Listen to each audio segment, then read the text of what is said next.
I forgot what I said now. I said a bit of stained glass and a bit of British steel.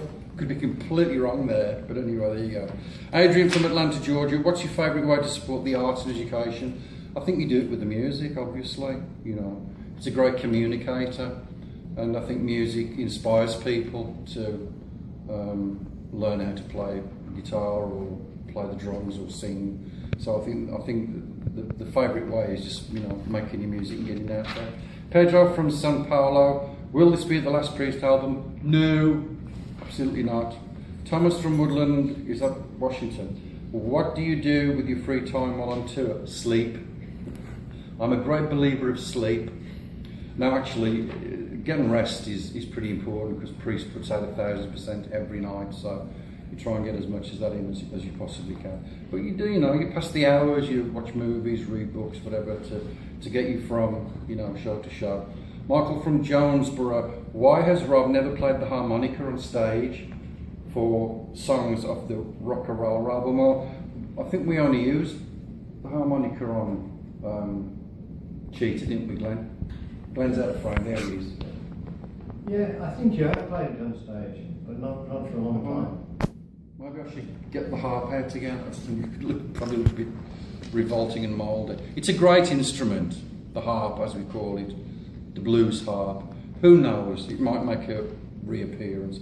John from Warwick. Is there any track on the new album that you particularly like the most and why? I love Redeemer of Souls, the title track. I think it's just a very precise, articulate song, and it just carries all of the classic vibe of Judas Priest.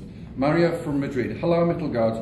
I remember when Glenn mentioned a track called Keep the Faith in an interview in 2011. Is this track on the Redeemer of Souls album with another title, or is it still unreleased? It's still unreleased, Mario. We were working on it, and then it wasn't quite going the way we anticipated it to go, so we put it in the vaults for now. So keep a listen out for what may or may not happen with that in the future.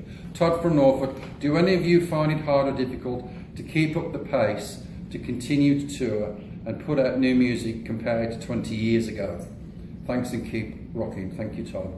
You know, your heart's in the same place. I mean, we love metal, we love writing metal, recording, playing it. It obviously gets a little bit more challenging as you move on in life, but when you get out on that stage and new fans start screaming, you're in the top of the world. William from Rio Rancho. What was your all-time favourite song to play live? I've still got to say Victim of Changes, just because it's got all of the the great ingredients of a metal song. You've got the riffs, you've got the twin guitar, you've got the quiet section in the middle and the thundering ending. So I've always loved that song. Roberta from Anchorage. How does it feel being considered the highest of high heavy metal rock bands? Well, that's all back at you, Roberta, because you put us in this place. You know, you gave us the life in metal, so we're high and highest thanks to the Priest fans all over the world. Rebecca from New Zealand. If you could go back and change anything about one particular album, what would it be? I think it's all good. You know, you leave your trail of your work behind you and you reflect, and sometimes you look back and think, well, if we could have done this and that, but that's life, you know. The fact is that it's there and it should be treasured, and you enjoy listening to it, and all the ingredients that were there the moment that you made it are intact. Gaza from West Brom. Will we ever see Priest and Sabbath on the same bill? Well, we did that once, Gaza. We did the Ozfest tour some years ago when Priest and Sabbath played together. But I will say this, it would be amazing if, just for old metal time's sake, we were able to do at least one more show or one more tour together. You guys should start hustling and social mediaing and get that to happen. Antonia from Gabravo. How do you guys feel after so many years on stage? How does it make you feel when people call you legends? We still feel so much energy and electric vibe, whatever you call it. We feed off what you give us, you know. So the crazy the crowd gets, the crazy we get. You give us so much strength. And, you know, legends, again, you're part of what makes these statements come up. I don't think we consider ourselves legends, but we'll certainly take the title. Thank you very much. Martin from Jonquière.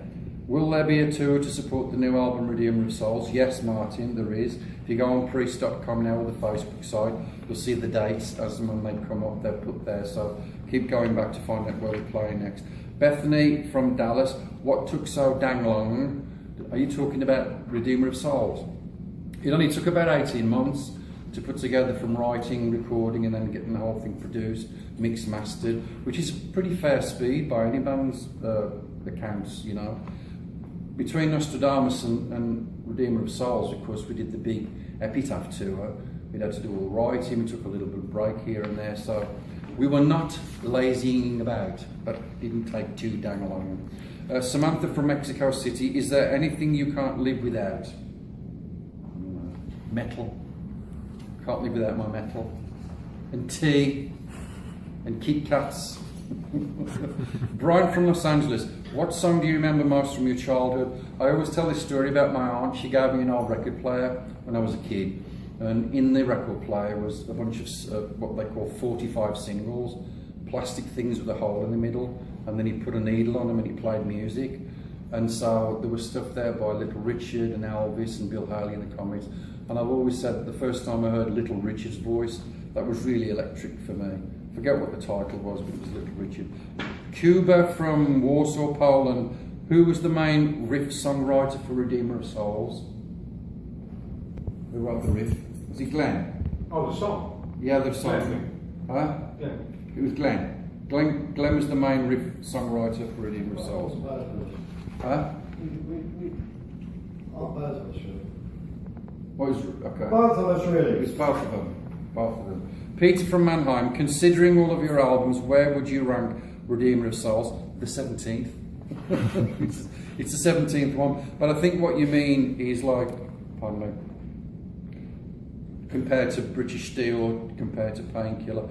For us, they're all the same, you know. I mean, when you've had such a long life, there are certain records that push forward a little more than others. That's just natural. But I think we've always had a lot of love and affection for everything that we've ever done. Daniel from Mississippi, for this album, did you guys ever think about using any older unreleased material? It's all fresh, Daniel. There are some things that we keep. We have these vaults of metal riffs and stuff, which is great to go through. And you can be inspired by listening to, say, a riff you put down like 2 or 3 years ago. That doesn't necessarily mean you'll use that riff or that vocal melody, but it's inspirational. You should, when you're in a band, you should tape and record everything. Even if you don't use it, just keep it, you know, in the vault. Tony from Northampton, when will your UK tour dates be released? We're working on them, Tony. So again, we are going to come play some home dates. Obviously, that would be foolish to say that we're not. We are. So as and when. So we're just about to start this American side of things in October, and then we'll go through Christmas and have a break, and then we'll obviously be doing more dates next year, and we will be playing the UK, but we don't know exactly when just now. So keep going back to priest.com and the Facebook. Sagar from Mumbai. When did you first realise that you wanted to play heavy metal? I suppose when I heard the first heavy rumblings of rock, you know, people like Purple, people like The Who, for example. Early progressive rock like King Crimson, when I heard stuff like that. Even Floyd, you know, some of the stuff that Floyd was doing was quite heavy. So, I don't know, it's probably, I mean, when did metal start? When did metal begin? The late 60s, early 70s. Whenever it started to happen, and of course Priest was there from the beginning. Bruce from the UK, what advice can you give to up and coming metal bands? I think it's simple. First of all, really, you know, have a great time with each other. Don't get in it for the money, don't get in it for the fame and the success and all that, because that's irrelevant. You get together because you want to be in the same band, you love what you're doing, you love the music that you're making, and just try and be as original as you can. It's great to be inspired and be influenced a little bit by other people, but nobody wants a copycat, you know. Find your own sound. Bill from Connecticut, are you guys going to pull out some obscure tunes this time for all the hardcore fans? For the tour, yeah, it's the 30th anniversary of Defenders of the Faith as well this year, amongst everything else. So we're thinking, looking at taking a couple of songs from that record. And again, you know, your classics, your favourites, Breaking the Law, Living After Midnight and so on. But we're still working on the set list, so we don't know exactly just yet.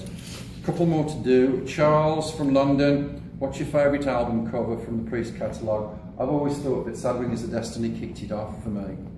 And even now, when you look at, if you look at the artwork on Sad Wings of Destiny and you look at the artwork at Redeemer of Souls, all these years later, you can still see the connectivity in what we've always tried to project with the artwork of our records. Okay, that's it. Thanks for submitting your questions for us. We've really enjoyed answering them all. And thanks again to Nikki Sixx, Heavy Metal, Judas Priest, over and out.